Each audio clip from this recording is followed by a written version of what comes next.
I turned HermitCraft into an actual playable board game where you can build farms or mega bases, work together, or even prank players. The entire HermitCraft experience in this one game that you can play for free, by the way. The game itself is really fun to play, and on top of that, there are a ton of references and inside jokes that you'll want to experience. All my 420 poggers out there. Good pogging. Starting with the Hermits, for example, because at the start of each game, you choose a Hermit to play as, and each one has a special power that affects how you play the game. Like, if you choose Grian, you don't need a reason to prank other Hermits, for obvious reasons. He has one very good question, which is why. What? Oh, yeah. Why? I don't know why either, and I'm here. Or, let's say you're playing as Gem, who's definitely better than most of the other Hermits at Minecraft, but she also has the unique ability to just ignore certain things that would destroy other Hermits. Run! Wait. Hello there. Oh, what are you doing? Oh, you stupid creepers! How is this possible? Because, of course... Oh, Scar, you haven't heard. I'm God's favorite princess. Or if you're playing as Tango, well, he's the dungeon master, right? So if players build stuff around Decked Out, he gets a boost. Which means that, well, if someone's playing Tango, you might want to avoid that area of the map so they don't get that boost. But you're also leaving a bunch of the map wide open for that player, so there's a trade-off. But, okay, before I get too ahead of myself, I should explain how you actually play the game. When I was designing the game, I was trying to recreate the vibe of HermitCraft, right? The mixture of collaborating sometimes, but sometimes you're pranking each other, and building stuff to make videos. And of course, you make videos alone, but they're always a bit better with friends. So the aim of the game is to score points by recording videos. Don't worry though, you're not going to actually have to record videos, otherwise me testing this game would have taken like 2 years. But no, instead you have to gather resources and use them to build structures around the map. Once you've built a structure, you can use it in a video, and that's how you get points. It's actually really quite simple. Once you get to 30 points, you win, which was fine, but I wanted this board game to... Wait, actually, hold on, let me... When we were designing the HermitCraft board game, we wanted to leverage a paradigm-shifting set of innovative mechanics to allow for a strategic depth that emerged. Yeah, it needed more stuff. I wanted there to be the kind of strategic depth that you see in games like Catan, where you're all fighting against each other to be the first to win, but sometimes you want to collaborate with other players, and sometimes you want to try and screw them over. And to make that happen, I made it so that to do anything you actually need to do to win the game, you have to acquire and spend resources. I called them blocks and redstone because... what else are you gonna call the resources you use in a Minecraft board game, duh? And this let the map also become a lot more interesting, because now instead of each space just having a different name, each space has an entirely different area, meaning that players have incentives to go to different parts of the map to try and get different things, rather than all staying in one place with their parents because no one can afford a house nowadays. Now, some spaces have a ton of value because you can get a lot of resources if you go there, like the mining desert, for example, where you can get an absolute ton of blocks. But it was important to me that there wasn't just a place on the map where you could sit around in one spot and do nothing. I wanted there to be an incentive for a player to either move around and diversify, not to just stay in the high value areas and just become John Redstone. So to make sure that happened, the places where you can get a ton of blocks and the places where you can get a ton of redstone are on the opposite sides of the map, with a huge gap in between, meaning that you'd have to waste multiple turns just moving to be able to get from one to the other. But just tweaking how many resources you get in each area wasn't enough though, and I needed more areas to make the entire board interesting. So I decided to flesh out this entire map with different biomes from Minecraft and famous HermitCraft locations, from the basic stuff like a mountain biome or a plains biome, to the shopping district where you can get redstone super easily, Botum where you get a special bonus for building because there's always something happening at Botum, And then Ravages! Oh my god! Oh no! Dare you! or Decked Out, like I mentioned earlier, which doubles the efficiency of other minigames in that area. And by the end, there were now 14 completely unique biomes and areas across the map, each of which had a special interaction or a way that a player could find it useful. Okay, at this point you might be wondering, what can you actually build in this game? Or what are minigames, since I keep mentioning them? So here's the rundown. You can take actions on your turn to build structures on different spaces, and each structure does something different. There are 3 main types of structures, which are farms, minigames, and builds. Alright, maybe builds wasn't the best name, but I didn't have any other ideas. And either way, these are the most basic structures, and all they do is give you extra points if you use them in videos. Farms, on the other hand, they're a little more interesting. Like all structures, you can technically use them in videos, but they won't give you any bonus points. Instead, they give you other benefits depending on the farm you build. For example, a tree farm gives you 2 blocks for free every turn, which means you can really start spamming builds out if you get one set up early. Or a sugarcane farm, which doubles your move speed because of all the rockets you can now make. Nothing beats it. Sugarcane farm. Holiday. The third type of building, minigames, won't make sense to you just yet because there's actually something I didn't mention earlier. There's not just 2 resources. there is another.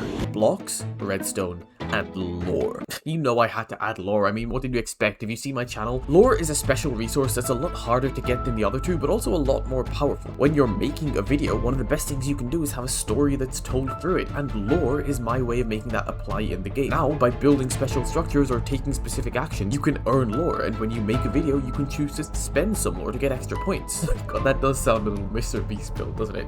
Spend the most and you'll have the best video. It's meant to represent how much more fun a video gets when there's a solid story behind it. 3 years ago in season 9, he killed my horse, and he loves telling the story about it. He thinks it's so funny, and he sends me gifts of it all the time.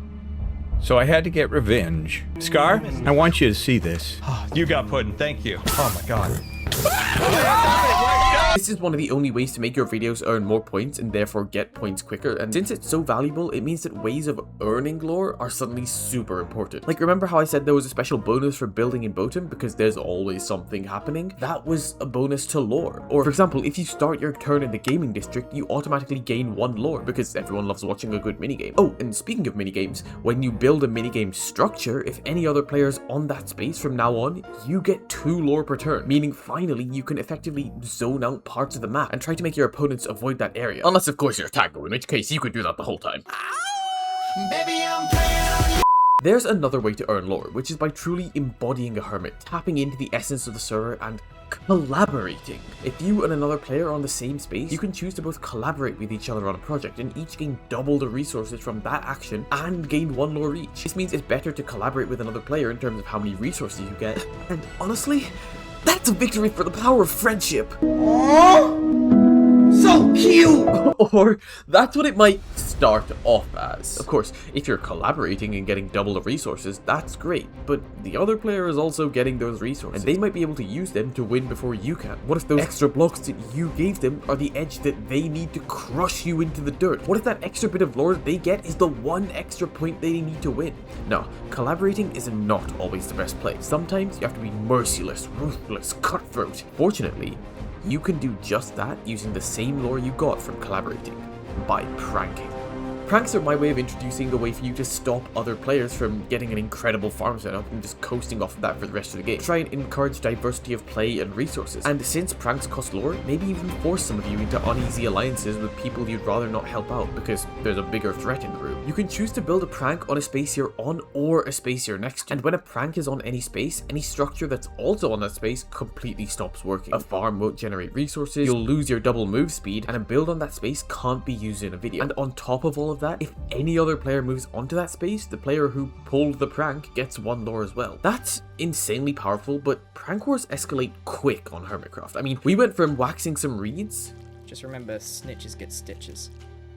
to Grian pointlessly waxed my reeds, so I'm going to pointlessly install a dispenser facing upwards into his end crystals and let him fill in the gaps. That's a bomb. That's just a straight up bomb. Now, on its own, yes, that is still super overpowered, no matter how crazy the pranks on HermitCraft are. So thankfully, pranks are temporary structures that cost lore, meaning that it'd take a pretty big misplay from other players to allow someone to get stun locked into being permanently pranked. And besides, if you're spending resources on constructing pranks, you're probably not spending them on, you know, actually winning the game yourself. But okay, you've understood the whole game now, and let's be honest, there's no way you'll be able to convince your friends to play a random board game you found online with a weird PNG for a map and no official pieces.